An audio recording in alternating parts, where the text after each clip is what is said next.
kasih dalam nama Yesus. Firman Tuhan pada hari ini yaitu mengenai bentukan Tuhan. Bentukan Tuhan.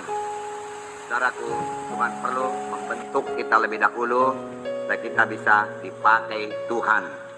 Tidak cukup hanya sudah bertobat, sudah menyerahkan diri saja, tetapi kita perlu dibentuk oleh Tuhan, saudara. Minggu yang lalu kita telah melihat mengenai Yusuf. Yusuf dalam perjanjian lama.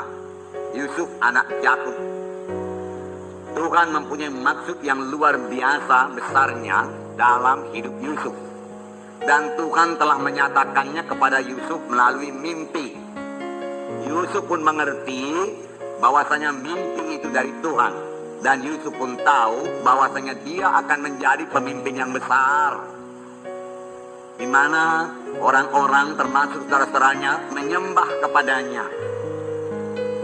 2 kali mimpi itu berlaku, saudaraku, untuk memastikan bahwasanya memang Tuhan betul-betul, memang Tuhan pasti menyampaikan maksudnya tersebut pada Yusuf. Tetapi apa yang kita lihat pada Yusuf justru kebalikannya. Yusuf mau dibunuh oleh saudara-saudaranya. Yusuf dicampakkan dalam sumur. Kemudian datang orang Ismail, dia juallah Yusuf kepada orang Ismail tersebut sebagai budak. Sungguh-sungguh kalau menurut perkiraan manusia sudah hilang harapan jadi pemimpin. Pada waktu itu kalau seorang budak tidak ada lagi masa depannya. Sampai anak cucunya tetap budak terus. Nah, kelihatannya saudaraku, yang jadi kepada Yusuf sangat bertentangan dengan mimpinya. Tetapi Tuhan kita Tuhan yang ajaib, Tuhan yang berkuasa, Tuhan yang tidak berubah dari zaman ke zaman. Apa yang difirmankan Tuhan pasti digenapi Tuhan. Apa yang dijanjikan Tuhan pasti digenapi Tuhan. Walau bagaimanapun besarnya gelombang ataupun keadaan-keadaan yang menghalangi maksud Tuhan tersebut jadi. Sepanjang kita setia, sepanjang kita percaya terus. Yusuf tidak pernah melepaskan visinya. Yusuf tidak pernah melepaskan mimpinya itu. Itu sebabnya dia tetap teguh. Apapun yang jadi kepadanya, apapun perlakuan saudaraku yang diberikan kepadanya, dia tetap saudaraku memegang visi yang daripada Tuhan, memegang panggilan Tuhan itu, dan tidak mau jatuh kepada dosa, dan tidak mau membalas dendam, saudara. Saudara, kemudian Tuhan bermurah, Tuhan menyertai Yusuf. Kemudian Yusuf beroleh keluasan hati dari Potifar yang menjadi tuannya. Yusuf menjadi hambanya. Namun saudaraku, iblis saudaraku belum berhenti bekerja, saudaraku. Dia mau menjatuhkan Yusuf.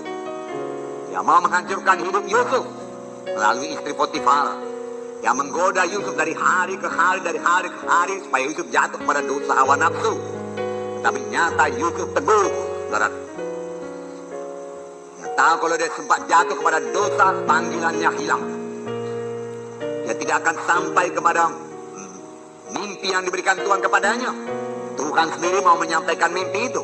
Tetapi kalau Yusuf, saudaraku, jatuh kepada dosa dengan menuruti hawa nafsu, saudaraku, tunduk kepada istri Firaun, saudaraku, dia akan diperbudak terus. Dan hilanglah mimpinya tersebut. Tetapi syukur, Yusuf dengan tegas berkata tidak kepada dosa, tidak kepada hawa nafsu. Aku mau sampai kepada panggilan Tuhan, dia katakan. Ya, panggilan Tuhan begitu indah dalam hidupku. Bagaimana mungkin aku berbuat dosa seperti itu? Aku mau sampai kepada panggilan Tuhan.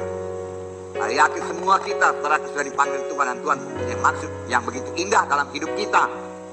Saudaraku, janganlah gagalkan panggilan Tuhan dari pihak kita. Kalau daripada pihak Tuhan, Tuhan pasti menyampaikan maksudnya. Daripada pihak kita, saudaraku, kita kurang menghargakan panggilan Tuhan. Sama sebagaimana Esau kurang menghargakan hak kesulungannya, dan dia jual hak kesulungannya itu dengan sepiring bubur. Dan kemudian dia menangis dengan sangat, saudaraku. Tetapi dia tetap diperhamba oleh Yakub. Dia telah menjual hak kesulungannya itu. Akhirnya dia menangis. Dengan apa dia jual? Murah sekali. Hanya sepiring bubur untuk memuaskan nafsu dagingnya, nafsu laparnya, saudaraku. Nah, Yusuf, saudaraku, dia difitnah dan dia dipenjarakan, dan dia terus, saudaraku, dalam persekutuan yang indah dengan Tuhan. Tidak mau menyimpan kepahitan, tidak mau membalas dendam, saudaraku. Dia tidak pernah menyalahkan Tuhan dan berkata, manalah Tuhan janjimu itu, keadaanku begini Tuhan. Dia tidak pernah. Bagaimana dengan kita, saudara? Ya, kalau kita belum sampai kepada panggilan Tuhan, Tuhan telah memberikan visi kepada kita atau pengertian kepada kita. Bahwasanya kita akan melayani, bawa Injil seluruh Indonesia ini, saudaraku. Atau mempunyai KKS, saudaraku, yang belah, berkemenangan. Tetapi itu belum jadi, padahal kita sudah berdoa, saudaraku. Apakah kita mundur, apakah kita bersungut-sungut, dan mulai mempersalahkan Tuhan. Tuhan, manakah janjimu? Demikiankah kita perbuat? Saudaraku, sadarlah bahwasanya untuk sampai kepada panggilan Tuhan, kita ini perlu dibentuk lebih dahulu untuk menjadi pemimpin yang besar. Bagaimana tidak dibentuk, saudaraku?